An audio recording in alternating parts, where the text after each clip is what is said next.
Okay, so this is now streaming live Okay, on are Facebook. we You get it? live? Okay, everybody, Mhm. welcome to the Sanctuary Radio Show. This is summer school. Thank you for being here. I have one of my, who I call one of my guides, one of my mentors is on the line with me here. Her name is Lisa Marie Goodson.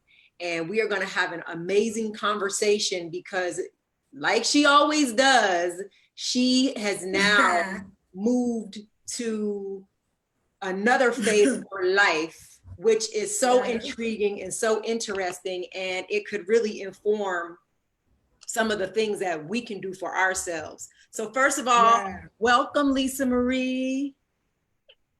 Thank you so much. Everybody, first of all, thank you so much for tuning in.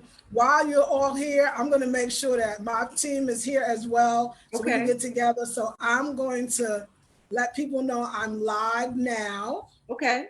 We are live now. And Yes. this is how we do it, y'all. This is how you live in another country, unplanned, mind you. Plan. And Wendy's going to actually get into everything. Let me just actually share to a couple groups, and okay, we're Okay, good. so All we're sharing some righty. stuff, y'all. We sharing the stuff. So give us a second. We just Right. our We just technology straight, but we want to share this, and then please ask exactly. questions or anything that you have, because this is a very unique Yes. opportunity. Okay. All right, ladies. I am good to go. So, Yes. Wendy, I'm here. You got all my Okay. attention. I'm excited. I'm ready. So, Lisa Marie, you have had an amazing evolution just from the time I saw you. So it's so funny, you guys. And I wrote about her in my book, which we'll talk about in a second. Is I was in a huge transition in my life. I was moving homes, or in the process of looking for a new home, potentially a new job, had just ended a relationship. So it was just really a lot, right? A lot of transition. So as I am Right. packing down my house to start to move, you know how you go through the closets, you do little bits at a time to not be overwhelmed. I was just listening to YouTube and listening to womb healing type stuff because that's what I'm into. So I'm listening to that, and this voice comes on that I had never heard before, but I'm from Jersey, but it had this thick New York accent, and that's what attracted me. I'm like, who is this? So it was Right. Lisa Marie, but it Right. was a video from like maybe 7 years prior where she was talking about fibroids and talking about fibroid healing, and that's really something that I was interested in. So I just continued to listen. And then I decided to go all the way to the to the most recent video. Because she had been on Right. YouTube for like 7 or 8 years, 9 years at that point. And I'm like, Yeah. let me see what's the most current thing that's happening in her life. So she's in the Right. car driving from California to North Carolina. And Right. she's talking Wow. about that she's in transition. And Right. I'm like, same as me.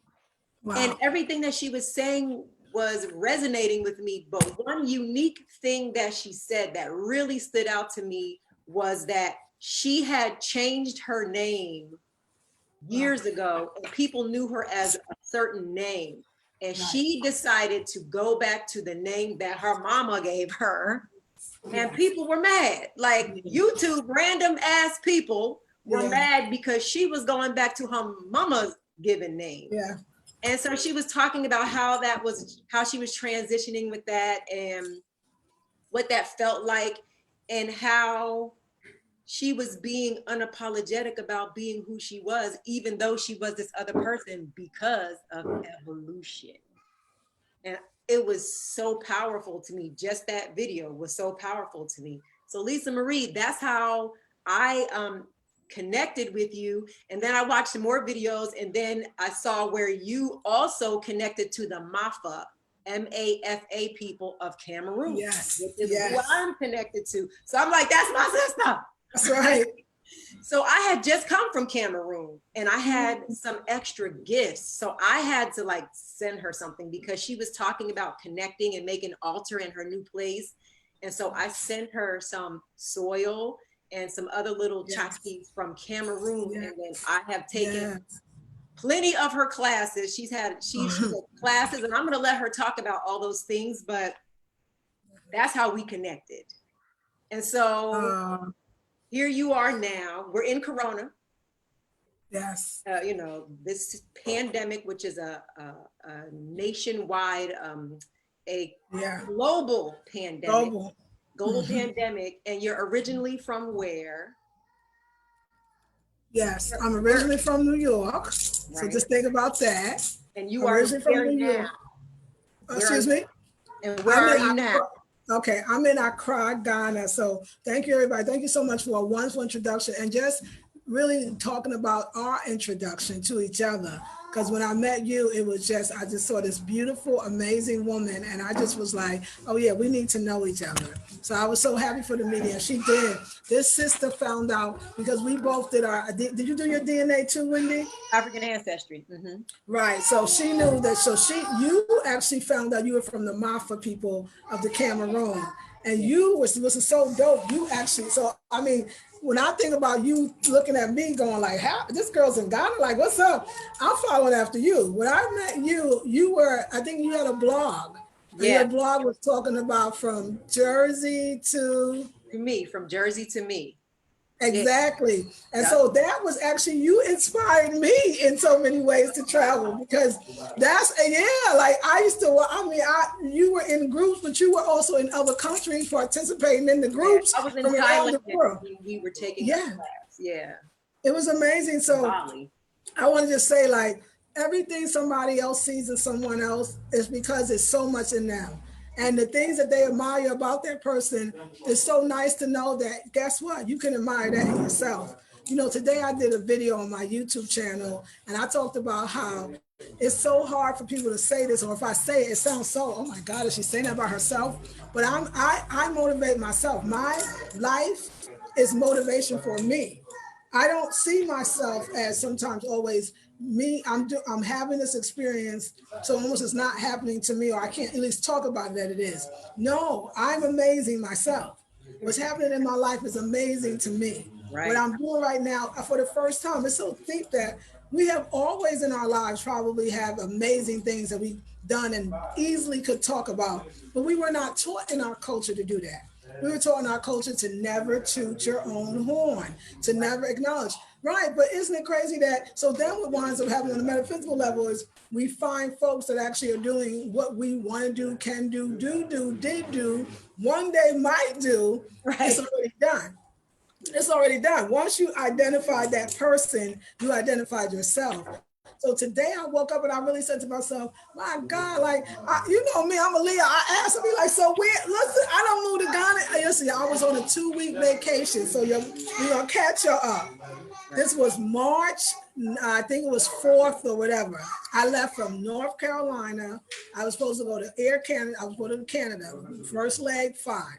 From Air Canada to London, fine. Remember, I'm on a 2-week vacation. I know that I am because I live in the United States, right? This is what I'm thinking almost 4 months ago. Right. I go back, it's almost 4 months. July 9th is 4 months. I go back all the way to, I get to London and it's a whole situation and I couldn't get on the plane because I didn't have my visa. Right. And you know what? It was dope, but everything is ancestral. Everything is divine. Even this time that we're in right now, because this is all still the time. Now, prior to me getting on that plane on the 4th of March, I heard there was little rumors that there was this coronavirus, that it was happening, that they didn't know what it was going to look like. But people at this point were still flying because nobody was warning you not to. Right. And so I got here. I don't really watch the news a lot anyway. Long story short, the ancestors brought me. And I truly believe that if your ancestors are with you, they're always with you. They're not with you less during a pandemic. If anything, they know you need their guidance even more. It was them from London to Ghana that I came because I could have turned back to the US and everybody watch my videos know I thought about it seriously. Right. And when I got to Ghana, like I said, I tell people this all the time because I would never say it to anybody, the people that was picking me up at the airport, but I knew that day that I did not want to go back to the United States. Now, did I know how? Did I know what I was going to do? Did I know even why did I feel that way? I couldn't even articulate to your why. I don't know. It was a feeling more than it was like something intellectually. Like I said, I couldn't. It was the first day. I just felt it. Right. But I thought that it would fade. I thought that feeling would just be like, oh, it's the height. It's the first week. By the time the beginning of the second week, which is the start of the second week, which means there's an end, which means I was going to be back on a plane, back in the States, 10 days, and go to Morocco. Had a ticket to Morocco. Yep. Got there, and everything moved so quickly. And before you know it, they were going to close, there was a partial lockdown. More than that, they were closing the borders. This is that decision making time. It was go home as quickly as possible so that I won't get stuck in the so-called country, or just stay. And I knew I was staying, and I told everybody around me I was staying. And they was like, "You got another chance." The State Department sent the plane. You can get another chance. I think it was like 4 State Department planes came, right. And people would, "Are you going to go home?" I'm not. I'm home already. Right. I'm home already. Why do I want to go? Where else can I go? Right. It's so spiritual and so amazing. So people would ask me, like, we were having a great conversation about like what it looks like for me in Ghana. So as we go on, I'll tell you about what the pandemic looks like in Ghana. It may look different from where you are, but I'm going to go to my darling Wendy. Okay. Yeah. So yeah, it's been a journey. And you know, it's so funny because I watched the journey. Like I was a part of seeing you get stuck in London, but having people to take care of you. People that didn't even know you, but they took care of you. Lodging and a place to stay or whatever. And then you get to Ghana. Now I'm going back to 2017 when I was in Bali and when I was in Thailand and when I was in Jamaica. I went to all those 4 countries in 1 year. Wow, you did that too, Wendy. See, I didn't know you did that. In so 2017, 2017 from April to July to August, I was in Jamaica, Costa Rica, Bali, Malaysia, Thailand, and that was it. So you did what? Okay, so I did after you. This is beautiful. Yeah, but we were on one of your classes, one of your intensives, and you kept saying, "I want to travel," saying that. So then fast forward to like maybe last summer or the summer before that, you started traveling more. And then you were like, I want to live somewhere else. And there were lots of choices and you were thinking South America and you were in South America and, whatever. This is just for the people who don't know you. Right. But it's one of those things where your word is your wand and what you say, you can manifest. We believe that. And a lot of people are just starting to discover that, but you put it all in the vortex, for lack of a better word. And then when it was happening, I was like smirking like the Grinch, like, oh, snap, it's happening for her. I'm watching it. I heard her say this in 2017. That's right. That's right. There you are. So, and what I also like about it, Lisa Marie, is that you don't ever sugarcoat it. There have been plenty of times when you got on and said, I wanted to go home. That's right. I wanted to go home. So that's right. That's what I really like. Some people be like, I'm in Ghana and it's all good. Every day ain't all good nowhere. That's right. And you have said, so tell us about your experience so far. So let me say, because that's a good question. I mean, that is the question, isn't it? Like, really, is it? Because a lot of us watch Ghana vloggers, especially diasporans and particularly Americans in Ghana. And a lot of people kind of almost complain that it can't be all that good. It's got to be bad too. So let me tell you why. If we come off as it is the best place in the world and you should come, I don't think any YouTuber's being fake. I think you got to look at, it's not just we're outside of the United States. We're actually outside of the continent of North America. Yes. We're also in this, what they call this, they say the second largest continent in the world. And we're also in the continent of the land of where life began, where the civilization began in Africa. Yes. So you got to understand our enthusiasm is really what we're not having to deal with. Is it Ghana more because Ghana is Ghana, or is it we don't have to deal with racism, white supremacy?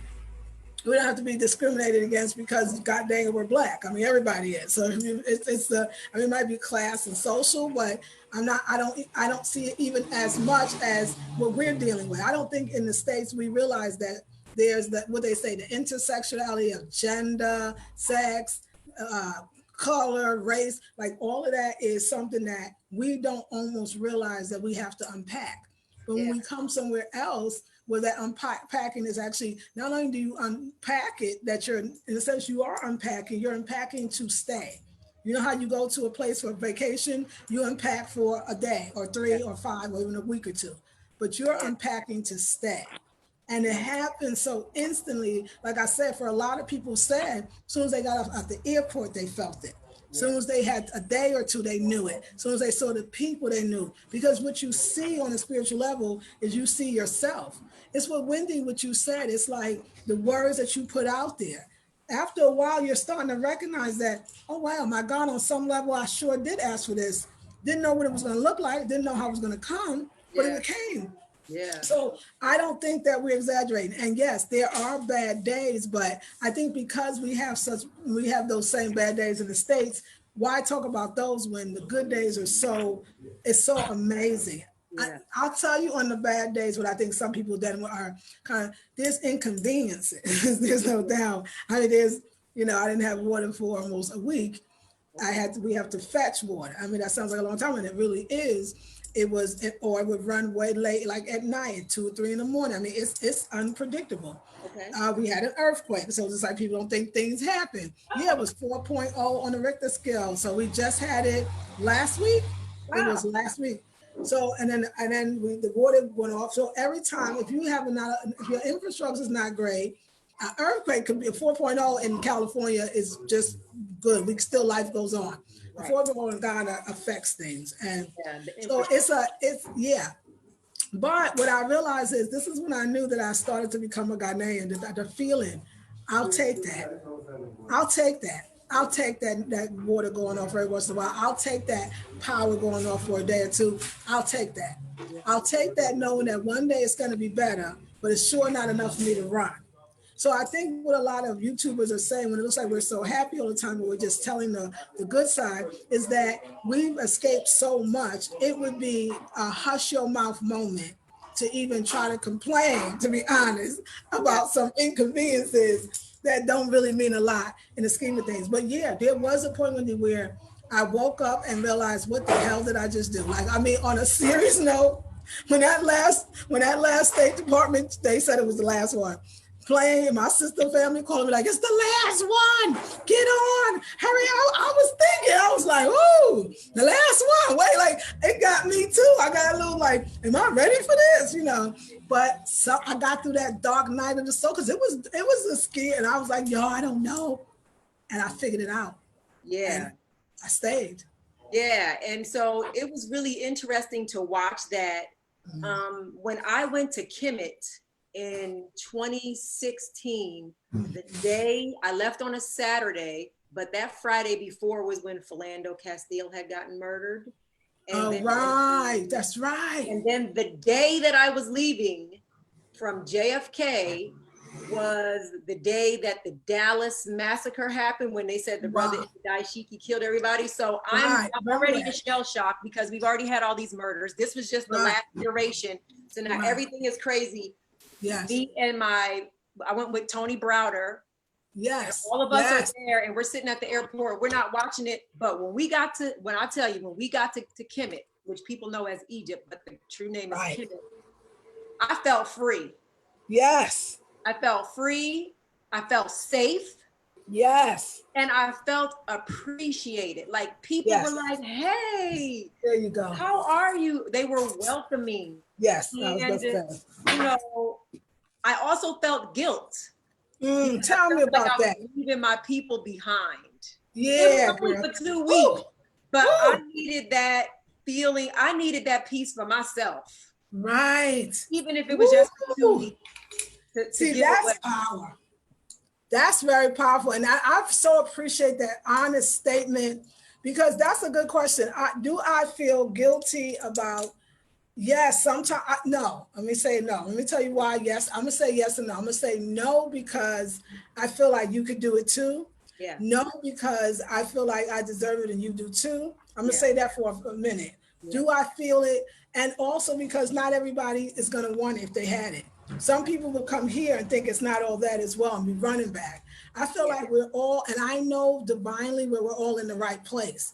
So I can't feel guilty because if, like Wendy said from the beginning, if you go back to your past and see all the things you put out there and now seeing them manifested, if you kind of know, if you feel too guilty, then you kind of like cancel the manifestation in a sense and the reality that there more is to follow.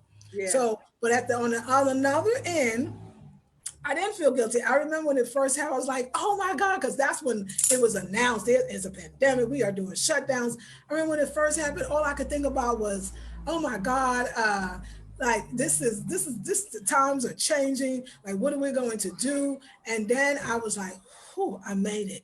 Yeah. And I started to say it on the YouTube, like, yeah, I know this is divine. Oh my gosh, how did this all happen? You saw me. I could have not got here. There was a time when I got to London, I could have turned back. And I started being so happy about, oh my God, I made it. Like, what was it? And people started being mad. You're not in a better place. They almost felt like I was bragging or that I was saying, ha ha, you didn't make it. I did. I mean, I know my attitude wasn't like that. So I think for me, it's more difficult to in this time, let's talk about this time, this pandemic time, this so-called COVID time. It's more difficult for me to show displays of happiness without getting some type of negative kickback than it is for me to even feel guilty. Like it's almost like people are like, no, you're not that happy. You can't be. And what I'm saying to you is, if you allow me to be happy, you too can be happy as well. And I think that it's a lot going on. Lisa Marie, let me tell you something. I am learning that joy, Black joy, Black love, I love that. fun, Black music, Black dance, Black laughter is a part of the revolution. Got to be. And, Gotta be. And I'm also learning that naps are too. Rest. That's right. For the body. That's right. We've been working and stressful and stressed and hustling and grinding so long that we have not even begun to understand how rest without having your mind flying all over the place about what you're supposed to be doing is a part of the revolution. And so I removed that guilt right quick. Be clear. Yeah, that's good. That guilt real quick. I was there for 2 weeks and then I came home for a week and then I was in Cuba. Go ahead. I love it. And I didn't have any guilt there. And what I realized is, even in this time in COVID, I have been walking every day. Sometimes I post my pictures out in nature. I'm doing my grounding. If you are choosing to watch TV and be stressed out and listen to all that craziness, that's on you. But my other part of the revolution, besides sharing information, is to be as happy as I can to keep my vibrations high. My job is to keep my vibration high. That's right. Hold on one sec, so you want to know what I want? Yeah. Could you make rice and then beans separate? So while she's talking, thank you, y'all. If you have any questions, let us know in the chat. Thank you so much for everybody that is in here so far. I see you, Jeb. I see you, Wanda. I see you, Latanda. I see you, Diada, Aliba. If it's good, you can use it. Thank you all for joining us. Any questions that you have, could you do it in the new one? This is a very unique opportunity to have Lisa Marie for us ourselves. So, another pot, some more yams. Quick little funny story I have about Lisa Marie. Some more yams. When I was taking one of her classes, she was teaching this divine feminine class. So I was learning how to be feminine, and Lisa Marie, unmuted. Yes, thank you. So I was just telling them while we were breaking about, so my book, I put Lisa Marie in my book because she taught me about femininity. So she did the Queen of Fua trainings for decades. And then she had her own iteration of it. And I took 4 or 5 of the classes that were being sacred and sacred spaces and whatever. So one of the exercises that I outline here is to don't wear panties in the summer. I love that because that's what's up, especially in Ghana. What is she talking about? Don't wear panties. So Lisa Marie, I had to like wrap my brain around it. Then she talked about being feminine and wearing dresses and skirts and things for the summer. So I had to go to the store and get me some dresses and shirt, you know, little flowy things. So here I am in Target with no drawers on, like, yo. Right? But what she was doing was helping us to conjure the feminine energy, which I used to be so masculine because I take care of shit. I was the boss at my job with my team. I'm the boss at home. Yes, you are. I was raised by a single mom. So that was my experience, always masculine. So this was a good opportunity for me to learn. So I go out to a party one night with my friend. Yes. And I was all feminine with my baubles and bangles and I swear they damn near hunted me down. All the brothers. And my girlfriend, she was like, Wendy, you brought all the brothers to the yard. But that was my first real experience with how energy and how vibration can affect you either way, whether it's negative or positive. So I appreciate that lesson, Lisa Marie. Yes, ma'am. That's a beautiful story. And I can hear it again because I always hear something different in it. And it's such an experience because this thing about wearing no panties when the season permits in the States, and then think about Ghana where you can do it all day, every single day. Awesome. And the way it affects your womb healing, your vaginal, I'm gonna say juices, something about it is actually taps into, I've been wanting to share this with somebody and I couldn't really, so I'm gonna do it here. Okay. The idea of not wearing, panties or, being more natural down there is that a lot of times, even my organic so-called panties, after a while, the idea of anything trapping in what? I mean, what is it? We think it's protecting, but what is it actually really doing? Is it trapping in or is it allowing you to release? Well, we know it's obviously not allowing you to release. Something we forget, that we understand the importance of life and that life is attached to breath. But what we forget is that airflow is in all parts of all of our, in a sense, extremities that are our organs. And an organ for a woman, right, is that she has sixth elimination organ, and it's actually her vajayjay. Yep. So if that is not life, and we know life comes forth through it, and in a sense, life actually is implanted within it.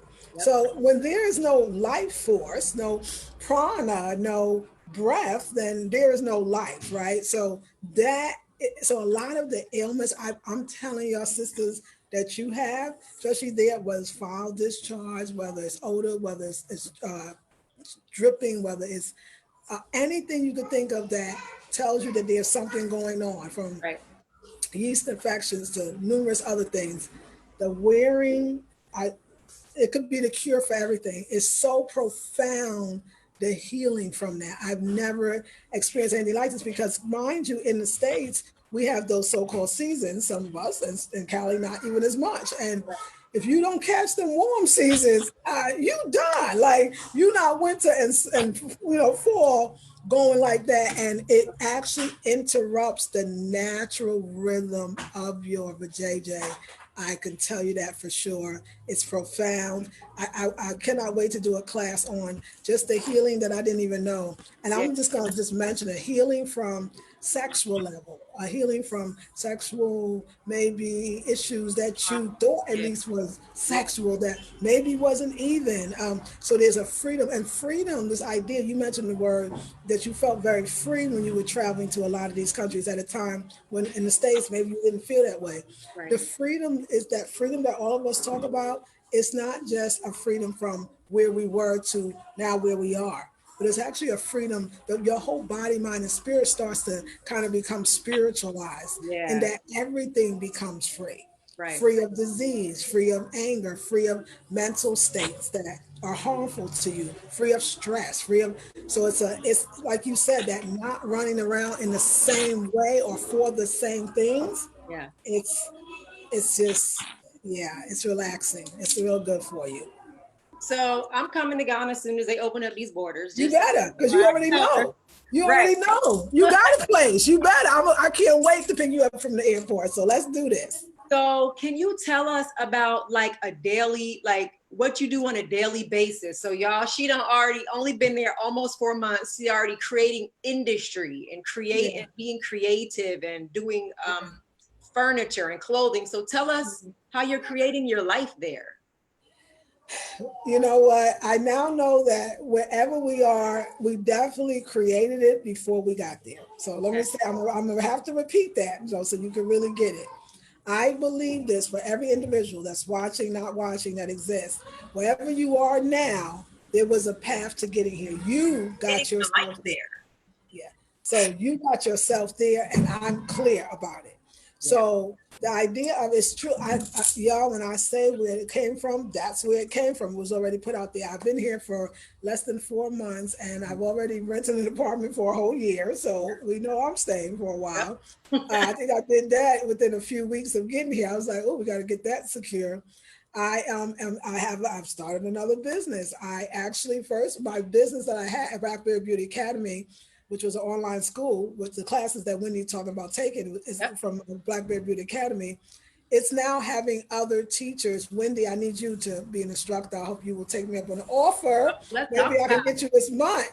Okay, we can talk about it. Great. So I have instructors that now teach in the academy. So that's already a business moving forward. Why? Because now I have I'm creating an online boutique. I'm purchasing beautiful, like you said, I'm designing my own furniture. No, never did that before. Designing my own clothes. No, never did that before.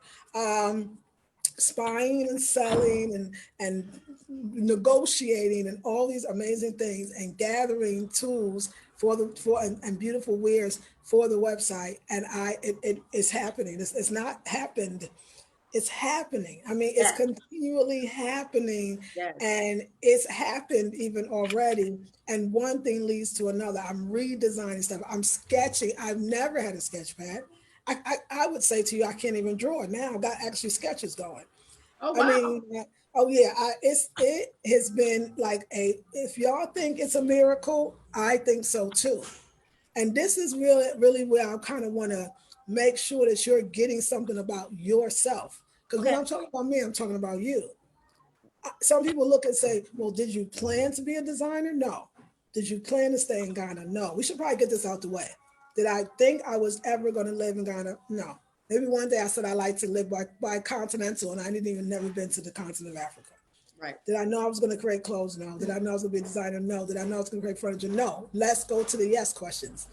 Did I like clothes? Love them more than anything else? Yep. The people were right. The people suggest that I should design. Absolutely. Didn't even know what they was talking about. Didn't even know how I was going to start. But yes. Did I love furniture? Oh my God, I got a whole channel based on Afrocentric Home Decor and Style channel. So let's talk about your channels. So the Afrocentric Home, say it again. Yeah, the Afrocentric Home Decor and Style. On YouTube. On so YouTube. Check that out, y'all. I created my whole living space based on. And it's looking beautiful. That blue, I think I saw your blue because I manifested this blue. And now I know where I got it from. It was you. It was you. Yes. Okay, so that's one of your businesses on YouTube. Now, what about Blackberry Beauty Academy? Where can people find So Blackberry Beauty Academy is the original business. It's Blackberry Beauty Academy, ancient African wisdom, ancient African, just to say words out of power, how much it works, ancient African wisdom for the modern sister. And it was based on, just like she said, wisdom, knowledge about divine feminine, the Black woman. And I had a whole academy around it, still do. Yeah. And that channel, and then of course the YouTube channel was first before the academy came. So the YouTube channel is Blackberry Beauty Academy. The website is Blackberry Beauty Academy. So you can find me on both. But then I decided, because I was like trying to do something new, I created another channel called Live Free TV. It was Live Free TV that I created that space because I was so feeling the vibratory frequency of basically staying high, staying so up and feeling so good and putting myself in a state of feeling good that I couldn't come down, that I had to share with others. When I think about what was that one ingredient that took me from sitting on the couch, well, again, Wendy said it, like when I'm talking to you, I'm realizing the course that I started in January 2020, the first January course was called Get Off the Couch. No more sitting on the couch. And I was talking about how this is over, y'all. We're not doing this no more. I'm gonna be out there in the world. And a month, 30 to 60 days later, I was in Ghana. No plans, just a ticket. Both a return flight to come home, and did not happen. And when people ask me, are you going back? No, I mean, to live again is, I don't, listen, the world itself, remember, we're talking about this idea of this time of COVID. Yeah. You could not do anything you used to do before, and it's okay. Right. I think we need to give ourselves permission to say that not only is it's a new normal and things will never be the same, because that still sounds like it's sad and you regretfully wish it wasn't that way. What about that nothing has to ever be the same? Who does not have aspects of their lives where we never want to return back to that again? There's not one person that's watching that could say, I want everything exactly the same. Right. You got what you asked for, and now you don't want to receive it because during this time, it doesn't look like it's a receiving time. And again, let's talk about that guilt that Wendy talked about. You're also feeling guilty because there are people that really are transcending and transitioning. I like to say transcending, but we can say transitioning. Yeah. There are people really that you know that are being lost. So there's that guilt of why them and not me. Yes, and that's not fair. That's not fair to their evolution and their transition into another reality, nor is it fair to yours. And that's what I want my ladies to start looking at is, why do I have to feel guilty about even people leaving? I can feel sad, I can feel a little remorse, but guilty, never an option. Does good for no one, lifts no one higher, not you, not the person in question. And so I know I know that guilt is not the highest vibrational frequency. As a matter of fact, it's on such a low level. Low one. Why is that important? Because I can't move forward. Yeah. And I want to move forward. So that's why I let those things go. Not because I'm better or more perfect. I got sick and tired of really being sick and tired. I was like, let me work this mind thing. This is how I grew up. Let me do it. Yeah, right. I love it. So, on a day, like, what is your schedule like? Now, I know you used to be, and you might be back again, but this sister is a get up at 4 o'clock in the morning, doing her baths and whatever. But what has had to change since you're in Ghana? Well, I used to get up 4 o'clock in the morning for 20 years straight. This is not exaggeration. It's all true. Yeah. And when I moved to the house in North Carolina, that's the place I was living right before here. Yeah. I got over that. Like, I knew that everything I did before, I used to think if I didn't get up at 4, I wasn't going to have the best day, that I wasn't going to be connected to spirit, that actually spirit was almost not going to be with me. It's craziness, right? When I realized that even all the programs I did, and Queen of Food was the one, Sacred Woman, Heal Thyself, that stands out the most. The idea that I kept hearing and remembering, her words were, you will do these rituals until you become a walking meditation, until you become a movement of meditation. In other words, it won't be necessary all the time to get up at those times because you are in alignment with spirit. So I think Queen of Food got me to a place to understand alignment, whether I knew it or not. So let me tell you about my day in Ghana. Because I'm building a boutique, which means I'm actually designing, I'm hiring carvers, carpenters, designers, seamstress.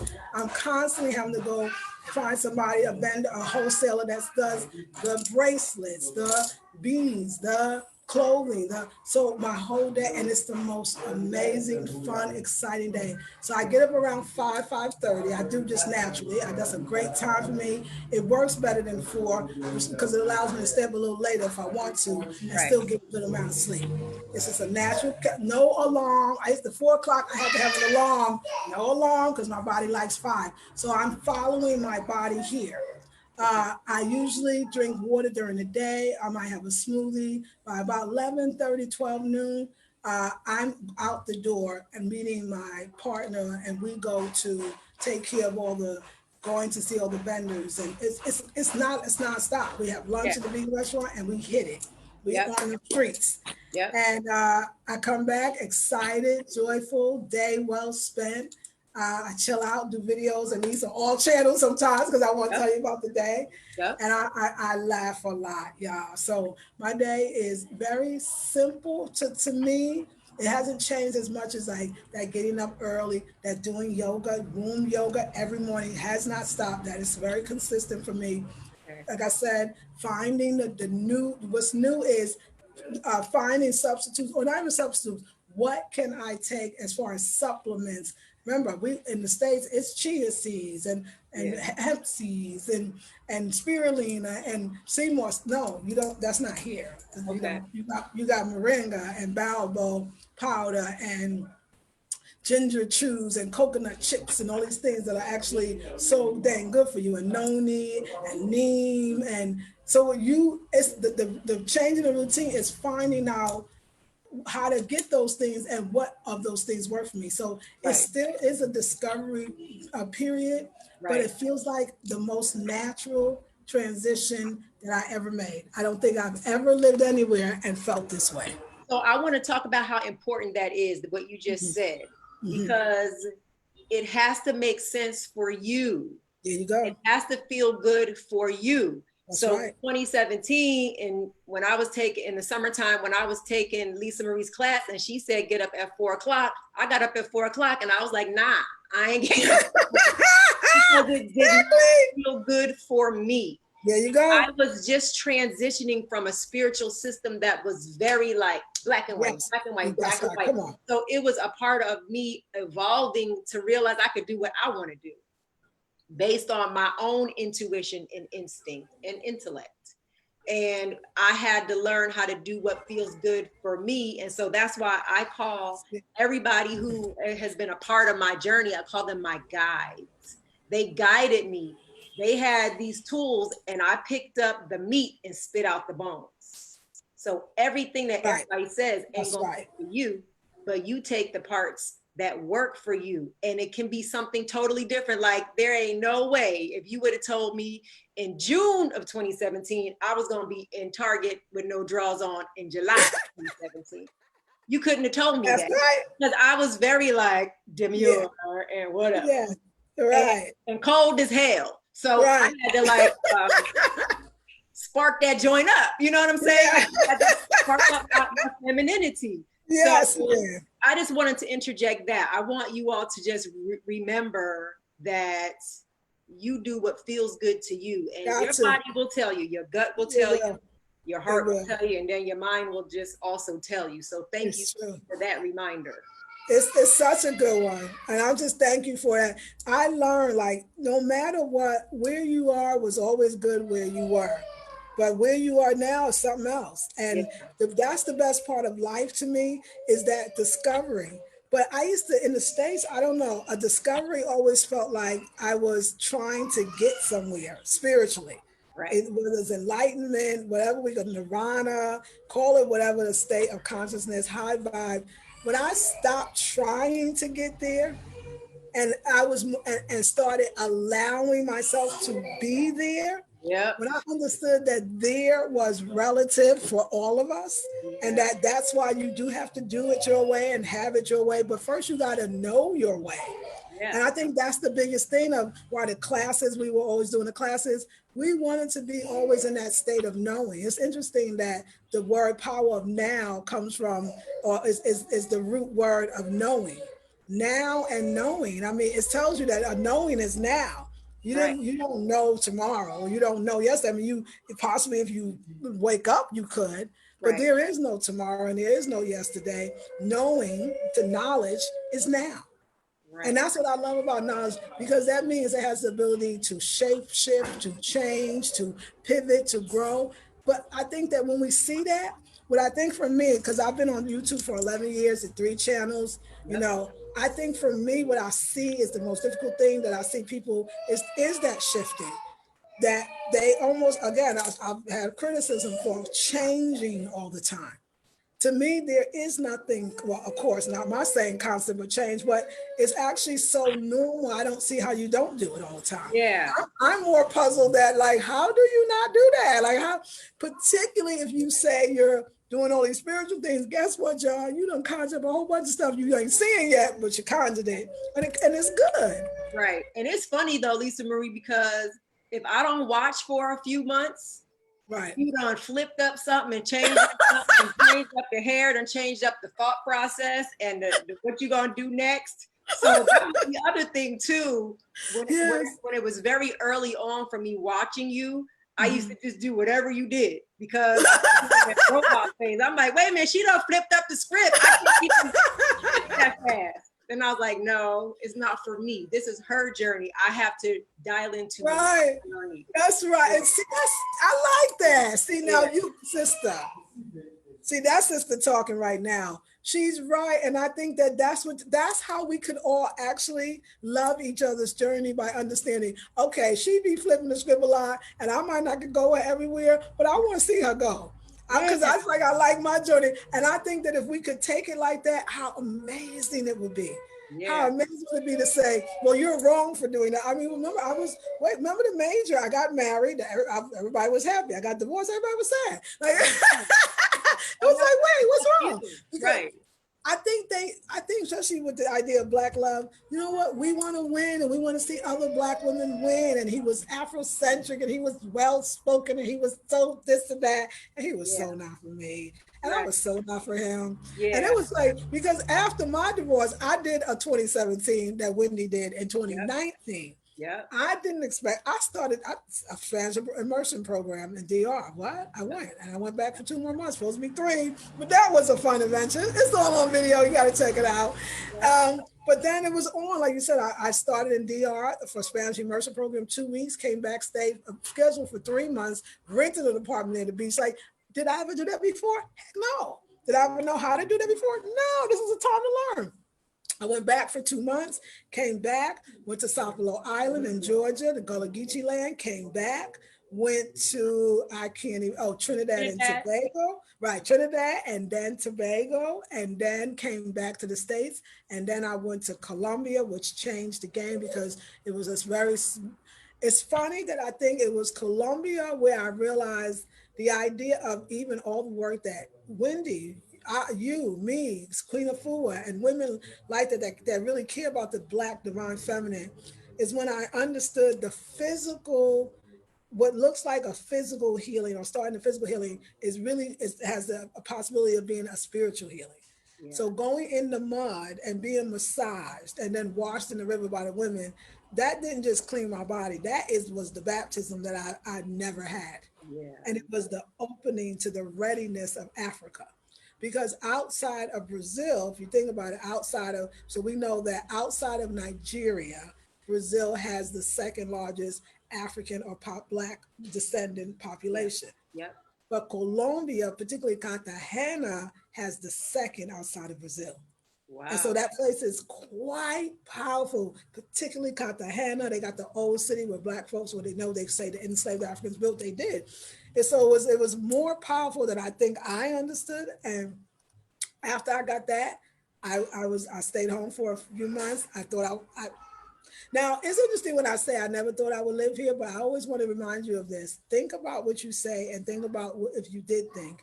I was done with my life there. We were at the end of the road on that life. That life said, you know what, let's go do something else. Because the idea is, when I say that life, you have multiple lives within this one, because you could continue to recreate it to the point that, like Wendy, when you said like that's a new hairstyle, like, girl, I remember somebody's right. I was in London, my afro was gray. I was in London. I was like, I don't know what I'm gonna do. Sister said, next thing I know, you had these blue dresses. It was new hairstyles. It was like, hey, I'm in Ghana. Yeah, we didn't waste time. We got in Tuesday and Wednesday. We got our hair done and got dresses. I mean, it was on. And I let that on take me. Some of us get scared, be like, ooh, like, where am I going? You start thinking you need to contemplate. You need to make a decision. I don't live that way. I feel like the decision was already made. And all I got to do is step into it. So and Ghana, I don't know what it is with Ghana, because it's not just me as a YouTube vlogger, it's many. Some about this place pushes you towards that self-sufficiency and dreams coming true.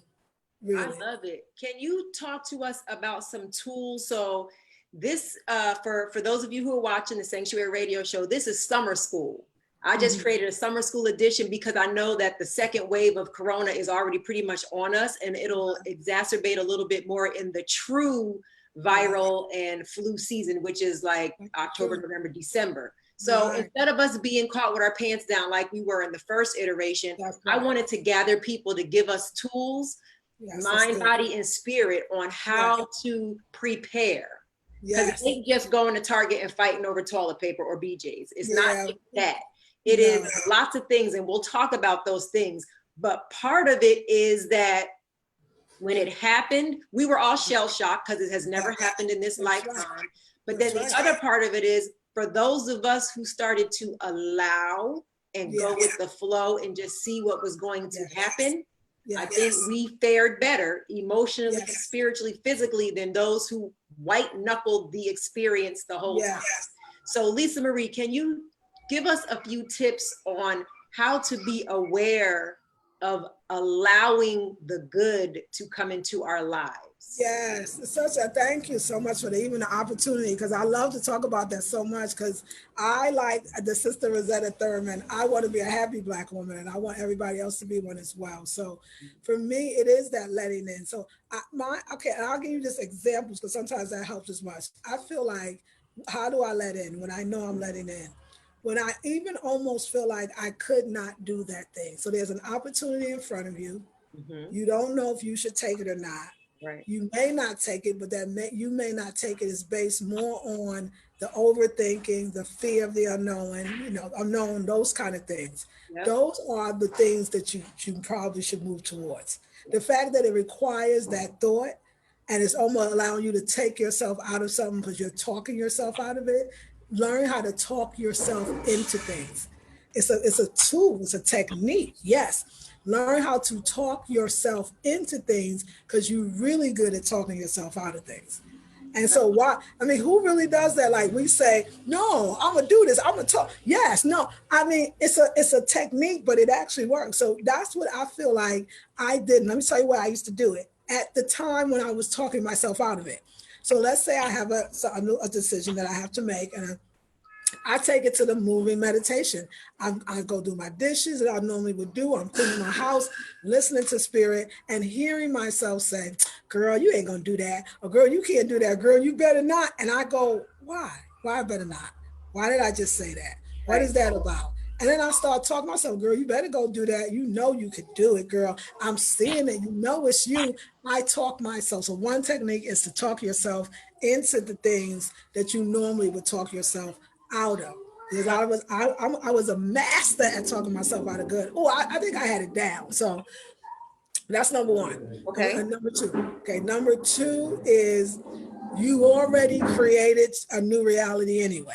Every single time you saw a movie and you liked that movie, or you liked that aspect and you wanted that life or that romance, you put it out there. Every time you asked, you wrote, you affirmed, you visualized, you asked for it. So understanding that this time we asked for it. Let me tell you what I think we asked for. Not a disease and not things to kill people. I think we asked for time and space. An elder once told me, 28 years older than me, my teacher, my mentor, my friend, E.W. Wainwright, he said that the two most important things in the universe to him was time and space. Because with time and space, you can create anything. So you have to create time and space for you to have these ideas that you're not going to talk yourself out of. So creating time and space, whatever that looks like, and also you have more time and space, because if they go down, shut down, we know what that looked like already. Just like when he said, we got this now. And this time you could say, dang, I missed out. I let 3 months go by. I didn't really do anything. I could have done this and I could have done that. In 3 months, it's true, I moved, I rented an apartment for a year, I started a new business, I eat differently, I'm learning new things about new food. So what you could do in the 3 months, this is great opportunity. Okay, and that's the third one. The third one is see most things in your life, if not all things in your life, as a great opportunity. Number three, see most things, if not all things in your life, as a great opportunity, because that's what this is. That's how I see this next few months or next few years. We don't really know, right? And I got one fourth bonus one. See this as an opportunity. See your life. See these things happening as an opportunity, and figure out what those are. And the last one is, it's easy to say don't panic, but panic. Think about the idea of panicking. Most people panic on something that didn't even happen yet. Right. People say, don't panic, right? You'd be like, I didn't even, but I could, and I'm so, and what if? And okay, that's a hard one not to do. And one way to do, turn off the media, turn off that stuff. You heard it before. Yeah. Don't panic first. I'm gonna say it again. I didn't just say don't panic. I said don't panic first. Why does that the go-to? It doesn't have to be. If anything, create that which you want. And the sitting down, the space and time, the allowing, it becomes a lot more easier. You ask for it. You need this. This is for you. This good is yours. It's all for you. Your life is always working out. There's nothing to worry about here. Like, that's real stuff. And then hit it. Don't worry about, I might not be a tomorrow. I'm not going to write that book that Wendy has there writing. It's not going to be a tomorrow. I'm not going to finish that schooling. I'm not going to, don't do that. It's a tomorrow if you move forward. If you don't move forward, we kill the tomorrow. And we want to not do that. So those are my 3-4 tips to getting into alignment and staying there. Okay, so we have just a few more minutes. Lisa Marie, what can you tell us about your spiritual connection since you've been there? You taught me a lot about spirit and altars, and I have my altars. And I also realized that I am the altar. You are the altar. And I don't have to go anywhere, but it's in me, and everybody is within me. How can we tap into that energy? I had this thought the other day. It just came to me. And I was thinking that the world is revolting in a way that it hasn't in a long time, and we're making lots of progress, specifically like the pulling down of systems and things like that. I also think it's because we as African or melanated or people of the diaspora have tapped into our ancestors and have called on them in ways that we never knew to. That's right. I love that. I think sort of like the natural hair care revolution came. Yes. And then everybody was natural, and we took the chemicals from seeping into our brains, and it opened up our pineal gland in a way that it hadn't before. It was a whole excitement around it. I think as people are moving and going back to more African-centered things, even being open to it. That's right. We are now the ancestors. Like if you watch the movie Coco, they was over there like, can somebody holler at me, please? That's right. Like, That's right. ain't nobody calling my name. Right. So we're starting to call names now. And they this is what we've been waiting for. That's right. So I feel like they are doing things in legions. They are coming and they are making an affecting change in legions. And it's been more impactful. That's just my theory. Yes. But, it made sense to me. So it is because I said it. And you know what? What you said, though, is so true. It is definitely history repeating itself. Because in the 70s, when we had the movement, this is exactly was the idea of say it loud, I'm Black and I'm proud. Or even the embracing of the Afros. Remember, there were families that if you walked in the house in the 60s and the 70s, your mother and father, some who got thrown out the house. I mean, it was why would you wear your hair the way it grows? Why would you wear your hair sticking up on top of your head? So so that natural hair movement came, we did it a little differently, but it was the same idea. All of it precedes itself, and all of it is history, but it's also happening in the now moment. So I think it's so beautiful for the generations of that we actually, my mother and her generation birthed to, because they're experiencing another revolution. And what I'm hoping and want to see, and I can see it already, they're going to do it differently. They're going to do it better. What we didn't have before was social media. I think that social media is definitely not the enemy. I think that it's our friend. I think it could really work for us. But I think we have to also understand that we really are the computer. We're the technology. The newness is in the human mind and the human brain. So anything you see that you like you created it. I mean, on some level, you created it. You know, it's interesting. When I think about the creation, we look at it, one creator as somebody created that chair, that's the chair creator. But in a sense, didn't we all collectively create the chair? The person that wanted to sit down created the chair before they saw it. but also the people that want to sit down in more of his chairs. He's creating the chairs for other people to sit down, and we created the chair because we needed a seat just like him. Yep. The idea that that's what I think I learned on a spiritual level is, and in Ghana specifically, is the power of co-creation. Yes. Because in my business, when I have to go find the vendor that makes the bracelets or the vendor that makes this or could do this sewing job or seamstress job that I need, I may have a design, I may sketch it out, I may bring it to him or her, but in the end, they have to interpret what I want. Yeah. And that's all it could be, is an interpretation. So therefore, what comes out of it is always a co-creation. Yeah. It's like having a child. It's not all you, it's you and that father.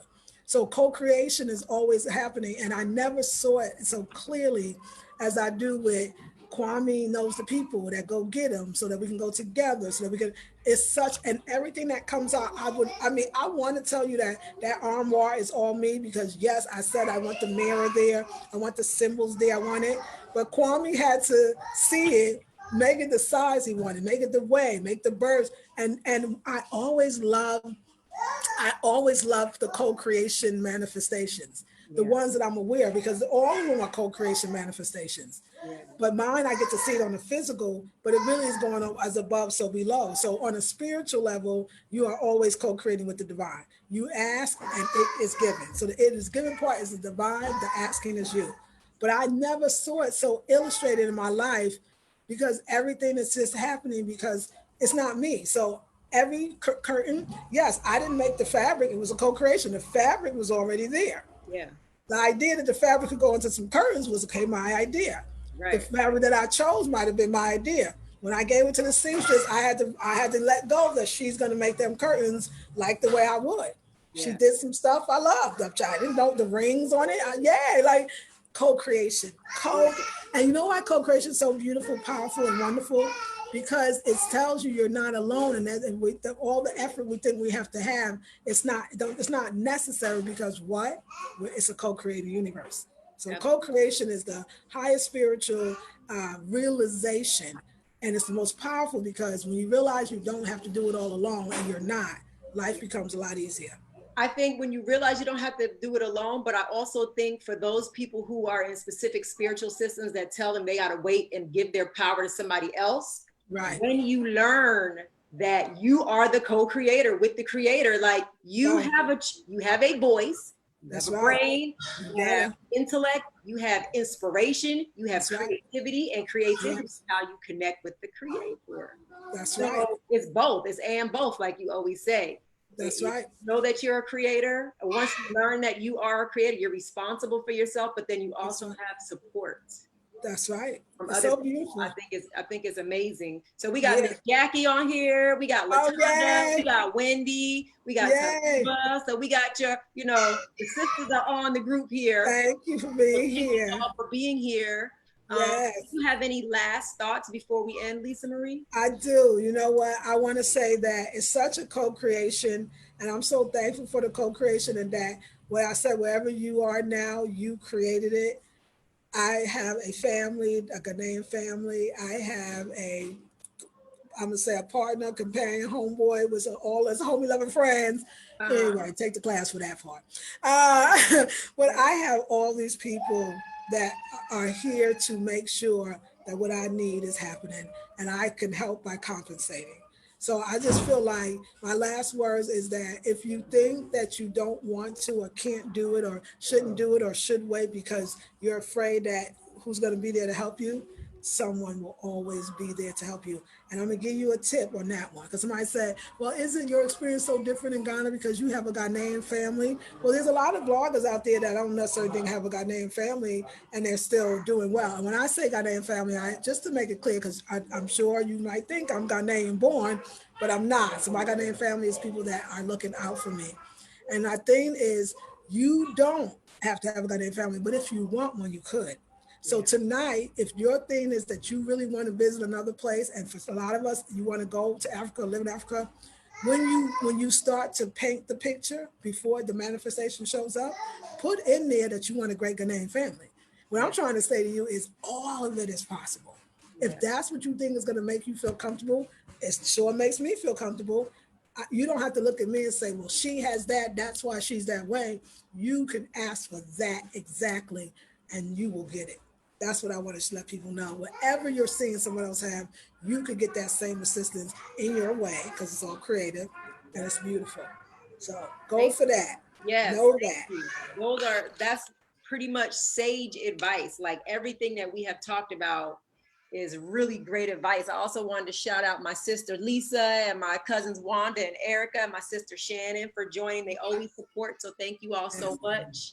And so this is, y'all see her. This is where I'm gonna be when I go to Ghana. I'll be with Lisa Marie. She'll be sitting right next to me. We be doing a video together. So get ready. Get ready. So you know, what I like to do is to put out a tip jar for Lisa Marie. If you gained any knowledge or any insight or any nugget or felt any blessing or anything that aligned and resonated with you, that is an exchange. We can offer in exchange for that good information, for this sage advice. So I have put her Cash App in the description box, and it is La Rosa Negra 67. So it's the $ La Rosa Negra 67. Yes. So give her whatever you think, you know, whatever you feel like the value, because I see a lot of hearts, I see a lot of thumbs up. So that's the exchange. And that is also a way that we support Black business. Yes. It doesn't have to be that it can be in small ways like this. When you are seeing people online who are doing things that resonate with you, just give them some dollars, and then it just recycles. And then what I learned is you give out, you get back. That's right. So just consider it, something to consider. Thank you so much. And Lisa Marie, thank you so much. Thank you. I'm so thank you grateful for your patience and your love for all my family in the back and the kids. Oh, absolutely. You know, this is what I love. The Sanctuary Radio Show, we keep it real on here. This is real That's life. right. You know what I'm saying? That's real life. And I just thank you for the lessons over all the years that I've known you. You were always so welcoming and, you know, always so supportive. So I appreciate that. And I'm rooting you on here, just watching the evolution, and it is very inspiring, because this has always been my dream, to be able to go live somewhere else, to see somebody that I know doing it. That's right. And thriving, and you know, I'm grateful for that, and I'm grateful for you, sister. So thank you so much, and I hope to see you all again with the summer school, as I said. I love summer school. Well, summer school is just gathering tools to figure out how to be prepared for the second wave of Corona. So on Wednesday, my niece Amira, who is a licensed master cosmetologist and social worker, will talk about ways to help us mitigate the trauma and things that go along for children specifically, on how to help them manage moving through this time. I know we stressed out. Imagine if we stressed. They are. But for those who are stressed out, and you know your children are stressed out, she is going to give us tools. That's great. And then in another week, so it's every Wednesday at 4. We did Lisa Marie special because 1, she's special, but 2, she's not. So she's ahead of us. We're going to have somebody talking about how to grow and cook, you know, grow your own food. We're going to talk about people, to 2 people, Mama Monica and Mama Jessica, talking about homeschooling from the Sankofa Homeschool Collective. That's what I'm saying. Did sit in. Yes. Y'all know school closed. Yeah. And homeschooling is not you just automatically get dumped into the house with your child. Homeschooling is a process. Homeschooling is structure and instruction and curriculum. So they're going to talk about that. And we got lots of other things. So join us every Wednesday at 4 p.m. right here on the Sanctuary Radio Show, the Summer School Edition. So thank you again, Lisa Marie, and I look forward to seeing you all again in the Sanctuary. Thank you, Queen. Thank you, ladies, for watching, and those that will watch later. Peace and blessings. Love you all.